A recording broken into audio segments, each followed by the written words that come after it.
Ah ça c'est hyper sympa pour faire ça tous ensemble. Ça c'est the best pour moi. Ah j'adore.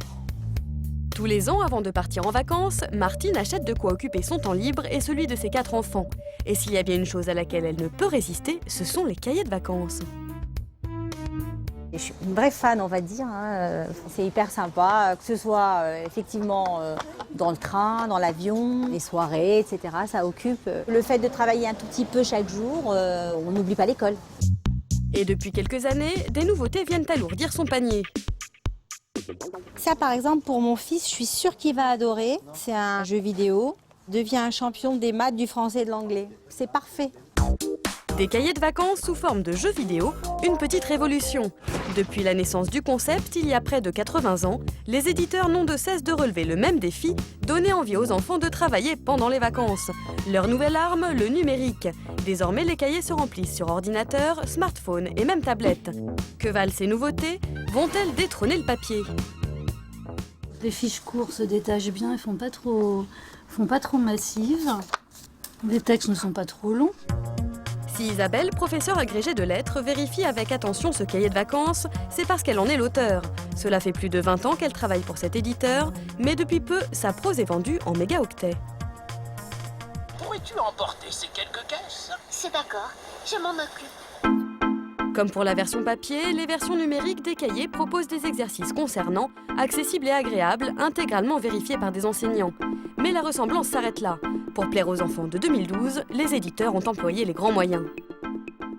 Ça a été fait avant tout par un concepteur de jeu. C'est un genre de jeu vidéo, entre guillemets, avec un avatar. Donc l'enfant peut choisir s'il est une fille ou un garçon, il personnalise son avatar, il lui donne le prénom, etc. Et donc on voit qu'il va parcourir 7 mondes. Et donc il ne va pouvoir débloquer les mondes suivants que s'il a réussi les exercices de ce monde-là. Des devoirs qui ressemblent à s'y méprendre à des jeux, et qui plus est vendus en moyenne 30% moins cher qu'en version papier, une aubaine pour les parents. Mais qu'en pense notre professeur? C'est d'autant plus utile qu'il y a des enfants qui de toute façon n'apprendront que par là, c'est-à-dire n'apprendront pas par le livre parce qu'ils n'ont pas envie du tout. En bref, pour réaliser une coupure franche avec l'école et inciter les enfants à travailler pendant les vacances, troquer le stylo pour le stylet peut être une bonne idée. Un constat que partage Alain Soto, spécialiste de l'apprentissage. Les enfants qui sont nés avec l'informatique sont nés aussi avec le plaisir de l'informatique. C'est tout ce qui l'éloignera de l'école qui est bon. L'avantage de l'ordinateur, c'est que l'enfant peut essayer.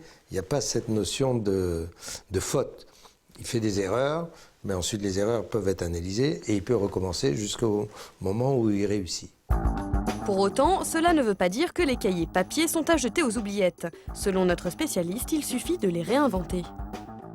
Moi, je suis pour qu'on amène des romans, des cahiers dessins, des cahiers vierges qu'on remplisse, qu'on fasse son cahier vacances. Alors, numérique ou papier? Qu'en pensent les principaux intéressés?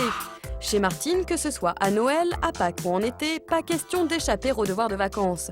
Les enfants ont accepté cette règle et accueillent chaque fois, presque sans grimacer, les nouveaux exemplaires. C'est pour le brevet, ouais. Ah, c'est trop bien. C'est bien ou pas? Ça, c'est pour la neige, ça. Ah regarde, c'est canon ça, tu vas voir Ruru. Voilà. Cette année, entre jeux vidéo, applications ou cahiers, les enfants ont l'embarras du choix. Et les avis sont assez partagés. D'instinct, Déborah, 12 ans, a jeté son dévolu sur le numérique. Moi, je vais tester le jeu console. Bon bah vas-y. J'ai pas l'impression de travailler parce que c'est comme un jeu. Parce que un livre comme ça, tu te dis oh là là, on va pas écrire. Là, t'appuies sur un bouton, voilà quoi. C'est plus facile. Ils font des choses simples. Plus ludique le numérique, question de point de vue ou d'âge. Ah, il y a des petits doigts là. Ouais, je sais pas quoi ça sert, mais bon. Ah attends, peut-être à coller là, non? Jeu de collage ou coloriage, pour le Benjamin de la famille, Ruben, 7 ans, rien de tel que le côté tactile du papier. D'autant qu'à l'écouter, ça fonctionne. Les cahiers de vacances, ça m'aide un petit peu à être bon à l'école, ou même très bon. Je préfère faire sur le cahier. Sur la tablette numérique, il faut appuyer sur les lettres, ça va beaucoup moins vite. Plus facile ou plus rapide à faire, selon nos experts, pour l'aspect divertissement, chaque support a ses arguments. Mais au-delà d'un certain âge, plus question de s'amuser. Le fond doit primer sur la forme. Cette année, Anaëlle, 17 ans, passe le bac français et histoire géo.